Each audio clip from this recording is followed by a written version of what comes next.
Hello दोस्तों, मैं JK SET L SET and A NET paper 2 education की series का एक और वीडियो लेकर आया हूं। दोस्तों, आज का जो हमारा टॉपिक है, हम डिस्कस कर रहे हैं एजुकेशनल थिंकर्स, जो कि यूनिट 1 है एजुकेशन पेपर का। इसमें हमें जो आज डिस्कस करना है वो है अरबिंदो घोष, इसकी फ़िलासफ़ी और इसका क्या कंट्रीब्यूशन रहा है एजुकेशन में, किस तरह के टीचिंग्स करिकुलम इसने दिया है, इस पर हमें आज डिस्कस करना है। इससे पहले हमने जो डिस्कस किया था वो महात्मा गांधी था, और उससे पहले हमने रविंद्रनाथ टैगोर भी डिस्कस किया था। दोस्तों, अगर आप में से कोई नया है जिसने अभी तक वो पिछले वीडियोस नहीं देखे हैं, तो आप प्ले लिस्ट में जाइए। वहाँ पर आपको एजुकेशन पेपर 2 के नाम का लिस्ट मिलेगा, उसमें आपको अब तक के सारे वीडियोस मिल जाएंगे। उसके साथ साथ पेपर 1 जो कि जनरल पेपर सबके लिए होता है, वो भी हम डिस्कस कर रहे हैं। उसकी वीडियोस आपको मिलेंगे JK SET L A SET N T A NET के नाम का जो लिस्ट है। तो चलिए हम शुरू करते हैं आज का वीडियो। अरविंद घोष, ये इसका लाइफ हिस्ट्री है।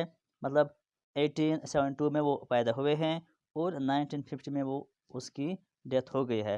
सबसे पहले हम उसकी थोड़ी सी लाइफ हिस्ट्री के बारे में जानेंगे, उसका नाम और उसके फादर वगैरह, और वो पैदा कहाँ पे हुए। ये इम्पोर्टेंट नहीं है according to exam point of view, लेकिन फिर भी थोड़ा सा इसमें जानेंगे। ही वॉज इंडियन नेशनलिस्ट, ये आपको पता है। फ्रीडम फाइटर भी थे वो, फिलासफर भी, योगी। दोस्तों, ये योगी थे वो, और उन्होंने योगा पर भी जोर दिया है, वो हम आगे से पढ़ेंगे। इसके अलावा वो एक पोएट भी थे। उनकी पैदाइश कहाँ पे हुई थी? इन कलकत्ता। कलकत्ता में वो पैदा हुए थे। कब पैदा हुए थे? 15 अगस्त 1872। उनके जो फादर थे उसका क्या नाम था? कृष्णदन घोष, जो कि डिस्ट्रिक्ट सर्जन थे रंगापुर, बंगाल में। और उन्होंने एक आश्रम ओपन किया था, यानी आश्रम खोला था। कहाँ पे? पौंडीचेरी में। और आज उसका नाम, यानी आज वो किस नाम से जाने जाते हैं? आज उसका उस आश्रम का नाम है अरबिंदो आश्रम। अब हम बात करते हैं फिलासफी ऑफ अरबिंदो घोष, जो कि इम्पोर्टेंट टॉपिक है कि अरबिंदो घोष की फिलासफी क्या रही है। सबसे पहला और इम्पोर्टेंट पॉइंट जो उसने कहा, true knowledge is not attend by thinking, यानी सही ज्ञान, सही नॉलेज वो नहीं है जो आप पढ़ के हासिल करोगे, या जो आप कहीं पर देख के हासिल करोगे, या आप सोच के हासिल कर लोगे। It is what you are, it is what you become. जो आप हैं, जो आपकी लेवल है, जो आपका बिहेवियर है, जो आपका तौर तरीका है, और जो आप बनेंगे, यानी इन शॉर्ट हम कहेंगे कि आप क्या हैं और आप क्या बनेंगे, बस वही सही नॉलेज है। कोई चाहे कितनी भी किताबें पढ़ेगा, कितनी भी डिग्री हासिल कर लेगा, लेकिन जो उसकी रियल लाइफ है, जो उसकी रियल ज़िंदगी है अपनी, वही उसकी सही एजुकेशन, सही ज्ञान और सही नॉलेज है। बाकी किसी के पास जो भी किताबें होंगी, जो भी किताबें उसने पढ़ी होंगी, जो भी उसके पास डिग्रियाँ होंगी, उसको सही तालीम नहीं कहेंगे। ये कहा था अरबिंदो घोष ने। उसके बाद उसने कहा कि truth is greater than any religion. जो भी मज़हब है, जो भी स्क्रिप्चर है, या जो भी आइडिया है, जो भी फ़िलासफ़ी है, चाहे मज़हब है, चाहे आइडिया है, चाहे कुछ भी है, सबसे ऊंचा और सबसे बेहतरीन क्या है? ट्रुथ, यानी सच्चाई सबसे बड़ा मज़हब है। इन शॉर्ट हम ये कह सकते हैं। और ये किसने कहा था? अरबिंदो घोष ने। और ये ट्रुथ, इस पर ज़ोर दिया था किसने? गांधी जी। जो हमने इससे पहले पढ़ा था फ़िलासफ़र, इंडियन फ़िलासफ़र, उसने भी इस ट्रुथ पर बहुत ज़्यादा ज़ोर दिया था। और गांधी जी ने कहा था कि 2 चीज़ें ज़िंदगी में ज़रूरी है, एक ट्रुथ और दूसरा अहिंसा, यानी जिसको नॉन वायलेंस भी कहते हैं। ये हमने पिछले टॉपिक में डिस्कस किया था, जब हमने गांधी जी को डिस्कस किया था। तो यहाँ पर हम अरविंदो घोष को पढ़ रहे हैं। तो he believed that there is Brahma in everybody. Aurobindo Ghosh कहते थे कि हर एक इंसान या हर एक पर्सन में ब्रह्मा है। अब ये ब्रह्मा क्या है? ब्रह्मा का मतलब इन्नेट पावर। उसने कहा कि हर एक पर्सन के अंदर, हर एक इंसान के अंदर इन्नेट पावर्स है, यानी छुपी हुई सलाहियतें हैं, छुपा हुआ ताकत है, छुपा हुआ ज्ञान है, जिसको सही रास्ते में लाने की ज़रूरत है, जिसको बाहर लाने की ज़रूरत है। तभी एक इंसान मुकम्मल बन सकता है और सही इंसान है और सही ज्ञान हासिल कर सकता है। उसके अलावा उन्होंने कहा कि बोथ मैटर एंड स्पिरिट, यानी जिसको हम कहेंगे इन सिंपल लैंग्वेज में कि रूह और जिस्म ये दोनों ज़रूरी है, are necessary for welfare of mankind. Welfare of mankind इसको हम कहते हैं फलाह आम, यानी सबके लिए जो वेलफेयर का काम है, पूरे इंसानियत का के लिए जो वेलफेयर का काम है, एक फलाही का काम है, उसके लिए क्या चीज़ें ज़रूरी है? दोनों, यानी रूह भी और जिस्म भी, ये दोनों अगर सही हैं तो पूरी इंसानियत सही बन सकती है। उसके बाद एक और पॉइंट उसके फिलॉसफी से आपको याद रखना है कि he wanted to reform our mind first before reform the world. Aurobindo Ghosh का ये कहना था कि अगर आप चाहते हैं कि पूरी दुनिया बदल जाए, पूरी दुनिया में चेंज आ जाएं, तो आपको क्या करना है? आपको पहला अपना माइंड, यानी एक पर्सन को चेंज होना है। यानी उसके कहने का मतलब है कि अगर हर एक पर्सन अपनी जगह चेंज हो जाए, अपनी जगह सही हो जाए, अपनी जगह पर बदल जाए, तो पूरी दुनिया खुद ब खुद बदल जाएगी। हमें दुनिया को बदलने की ज़रूरत नहीं पड़ेगी, क्योंकि हर एक पर्सन जब बदलेगा, सही हो जाएगा, तो दुनिया खुद ब खुद सही हो जाएगी। इसके अलावा ही recognizes two qualities of mind. उसने कहा कि एक माइंड में दो क्वालिटीज़ होनी चाहिए, वेल डिसिप्लिनड, या जिसको हम कहते हैं वेल स्ट्रक्चर्ड माइंड, जिसमें सही ख्यालात, सही सोच होगी, और इंडिविजुअलाइज्ड या वेल टेक्सचर्ड माइंड, जिसमें जो भी चीज़ें होती है, जो भी ज्ञान होता है, जो भी नॉलेज होती है, वो सही होना चाहिए। यानी इन शॉर्ट हम कहेंगे कि जिसका माइंड सही है, वो पर्सन भी सही होगा, उसके सोच भी सही होंगे, और उसके एक्टिविटीज़ भी सही होंगी, और वो कंप्लीट मैन बन जाएगा। यहाँ पर उन्होंने कहा a person who has these two qualities, जिसके अंदर ये दो क्वालिटीज़ हैं, वो कंप्लीट और इंटीग्रल मैन बन जाएगा। सिंपल सी बात यही है। उसके बाद उसने कहा कि माइंड हैज़ 4 लेयर्स, 4 लेयर्स होती हैं माइंड को। वो क्या हैं? वो आपको याद रखने हैं कि अरविंदो घोष ने जो 4 लेयर्स ऑफ माइंड बताए हैं, वो क्या है? इसके बारे में कभी क्वेश्चन आता है। उसने कहा कि चिता, मानस, इंटेलेक्ट और इंट्यूशन, ये 4 चीज़ें याद रखिए। चिता, मानस, इंटेलेक्ट, इंट्यूशन। चिता किसको कहते हैं? यानी कौन सी लेयर है माइंड की?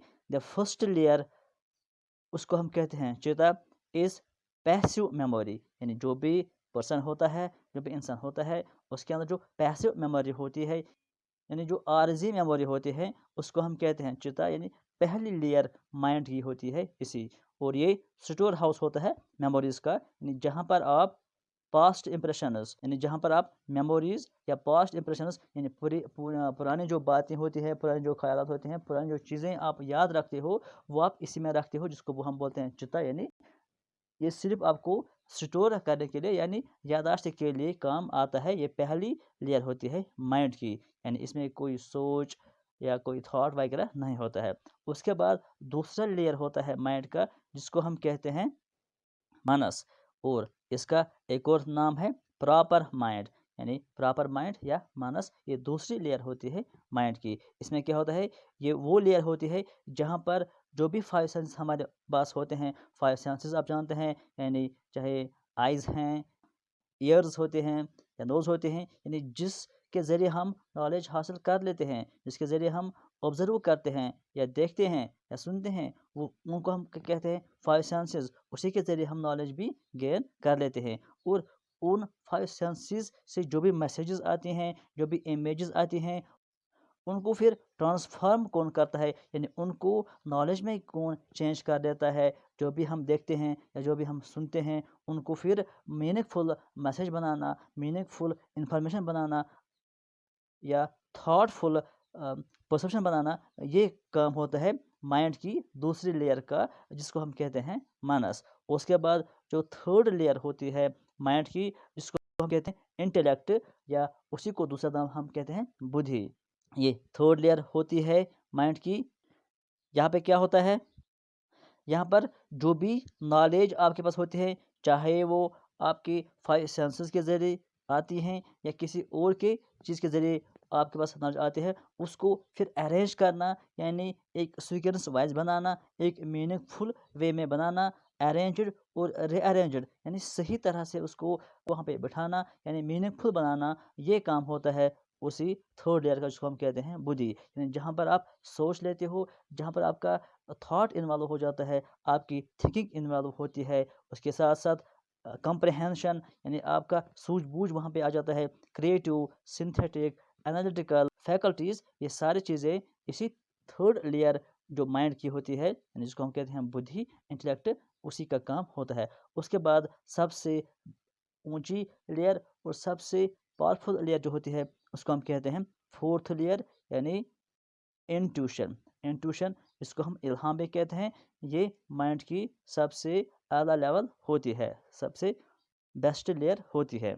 यहाँ पे क्या होता है, which brings man to those brilliant messages from the unknown, यानी यहाँ पर एक आदमी के पास वो नॉलेज, वो ज्ञान आ जाता है जो कि फ्रॉम अननोन होता है, यानी जो कि जिसको हम कहते हैं कि गायबाना नॉलेज उसके पास आ जाती है, जो जिसके बारे में वो ना तो सोच सकता है, ना देख सकता है। एक हाई लेवल की नॉलेज, हाई लेवल का इल्म उसके पास आ जाता है, जिसको हम कहते हैं इल्हाम या इंट्यूशन। ये नॉलेज का सबसे आला लेयर होता है। इसी को हम कहते हैं हायर नॉलेज। जिसके पास fourth layer of mind activate होती है, उसी के पास ये इंट्यूशन नॉलेज या हायर लेवल ऑफ नॉलेज आ जाती है। तो उसके बाद हम बात करेंगे एजुकेशन फ़िलासफ़ी। अब तक हम डिस्कस कर रहे थे general philosophy of Aurobindo Ghosh. अब हम ये बात करेंगे कि एजुकेशन से रिलेटेड उसकी क्या फ़िलासफ़ी थी, उसके क्या ख़यालात थे, उसके क्या सोच थे। एजुकेशन के बारे में उसने कहा कि एजुकेशन टू बी कंप्लीट, यानी एजुकेशन को अगर आप कंप्लीट करना चाहते हो, मुकम्मल एजुकेशन देना चाहते हो, तो उसके लिए आपको 5 प्रिंसिपल्स याद रखने चाहिए, यानी 5 प्रिंसिपल्स को आपको फॉलो करना होगा, तभी आप सही नॉलेज या सही ज्ञान प्रोवाइड कर सकते हो। वो 5 उसूल क्या हैं, फिजिकल एजुकेशन, यानी आपको फिजिकल एजुकेशन प्रोवाइड करनी है, आपको मेंटल एजुकेशन भी प्रोवाइड करनी है, उसके बाद आपको वाइटल एजुकेशन, वाइटल एजुकेशन में आता है जो कि लाइफ से रिलेटेड होती है एजुकेशन, वो आपको प्रोवाइड करनी है। उसके बाद आपको मॉरल एजुकेशन, अखलाकी तालीम आपको प्रोवाइड करनी है, या साइकिक एजुकेशन आपको प्रोवाइड करनी, जिसमें इमोशंस, ख़यालात वगैरह आते हैं।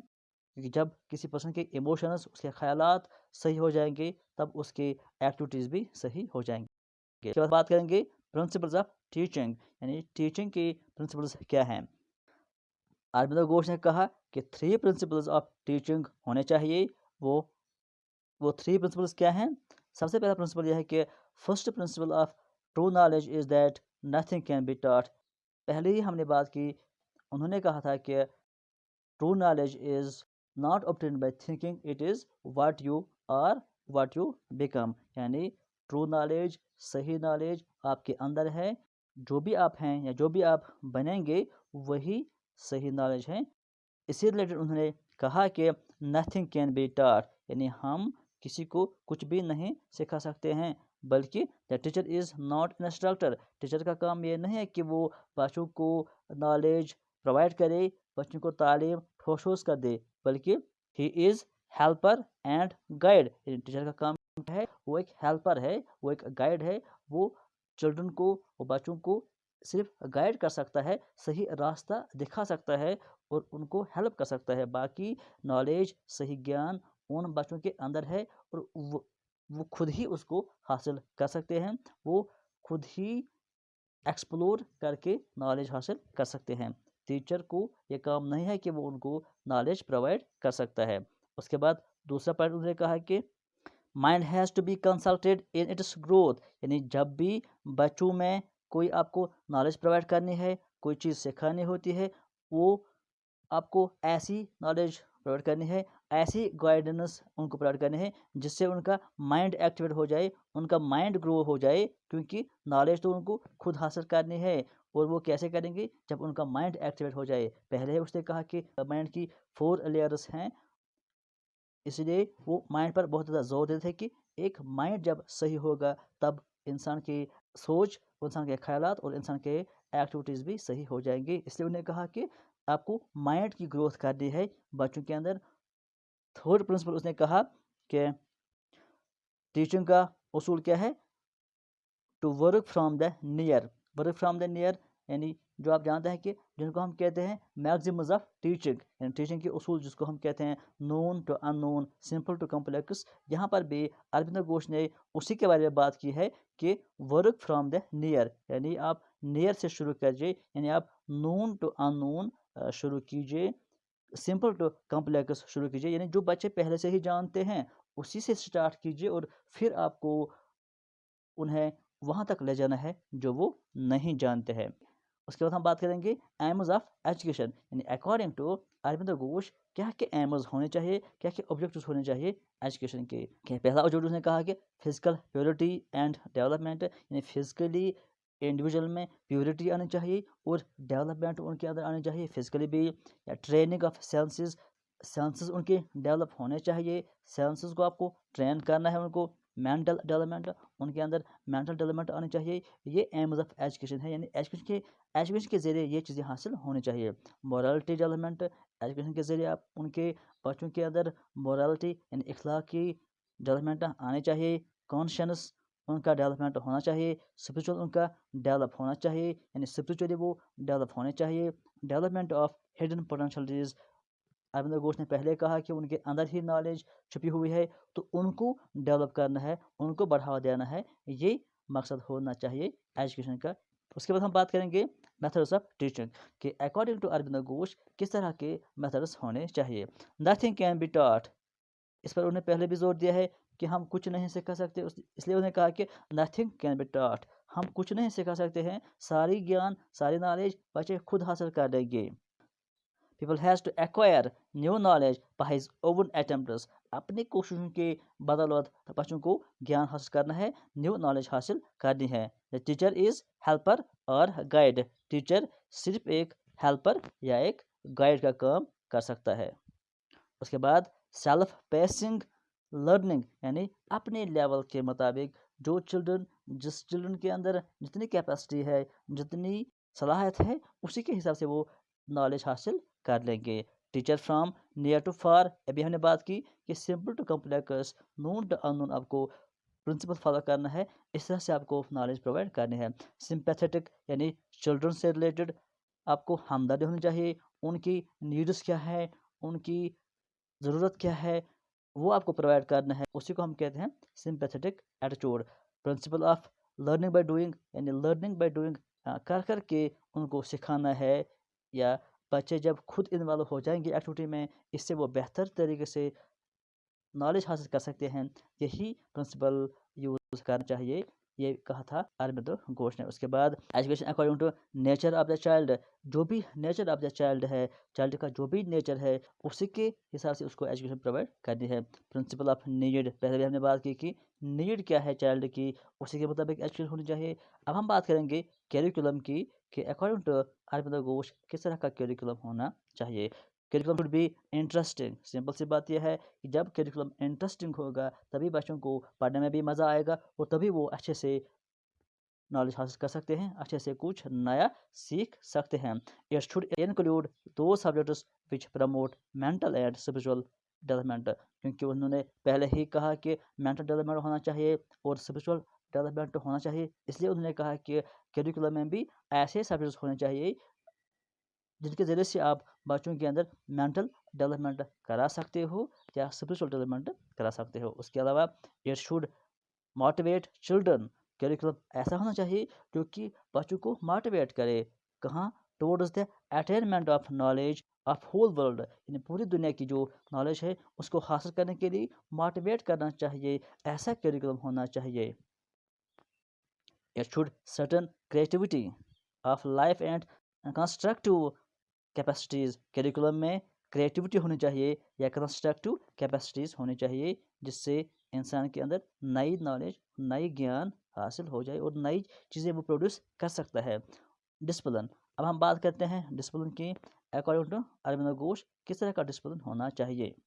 Purification of the mental and moral habits, mental habits और मॉरल हैबिट्स में प्यूरिफिकेशन होनी चाहिए और यही बेसिक होना चाहिए डिसिप्लिन का, यानी ऐसा डिसिप्लिन जिसके अंदर मेंटल हैबिट्स में भी प्यूरिफिकेशन आ जाए और मॉरल हैबिट्स में भी प्यूरिफिकेशन आ जाए। उसके बाद children should be provided free environment, यानी जब आप फ्री एनवायरनमेंट प्रोवाइड करेंगे चिल्ड्रन को, यानी उनको आपको फ्रीडम देना है, उनको आज़ादी देना है, यानी जिस तरह से वो एजुकेशन हासिल करना चाहते हैं, जो तरीके वो अप्लाई करना चाहता है, वो आपको उनको फ्रीडम प्रोवाइड करना है। वो अपने लेवल से, अपने नीड के हिसाब से, अपने नेचर के हिसाब से एजुकेशन हासिल कर देंगे। उन पर कोई ज़ोर ज़बरदस्ती नहीं होनी चाहिए। ये कॉन्सेप्ट था डिसिप्लिन में अरबिंदो घोष का।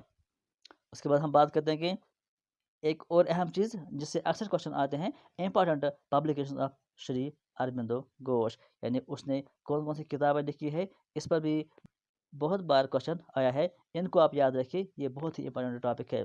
तो एक है द माइंड ऑफ लाइट, उसके बाद है आइडियल ऑफ ह्यूमन यूनिटी, उसके बाद riddle of this world, essay on the Gita Upanishads, उसके बाद द ह्यूमन साइकिल, उसके बाद लाइफ डिवाइन, और द सावित्री, उसके बाद the secret of the Vedas. ये कुछ इंपॉर्टेंट पब्लिकेशंस हैं श्री अरबिंदो घोष। इनके बारे में कभी क्वेश्चन आता है कि वहाँ पर किसी बुक का नाम लिया जाता है और कहा जाता है कि इसका राइटर कौन है, या वहाँ पर आपको श्री अरबिंदो घोष का नाम दिया जाता है और नीचे कुछ बुक्स का नाम दिया जाता है और आपको बताया जाता है कि आप बताएं कि इनमें से कौन कौन सी श्री अरबिंदो घोष की पब्लिकेशंस हैं। तो इनको आप याद रखिए। तो ये था श्री अरबिंदो घोष और उसकी फ़िलासफ़ी और उसका कंट्रीब्यूशन टू एजुकेशन। आज की इस वीडियो में फिलहाल इतना ही। Thank you.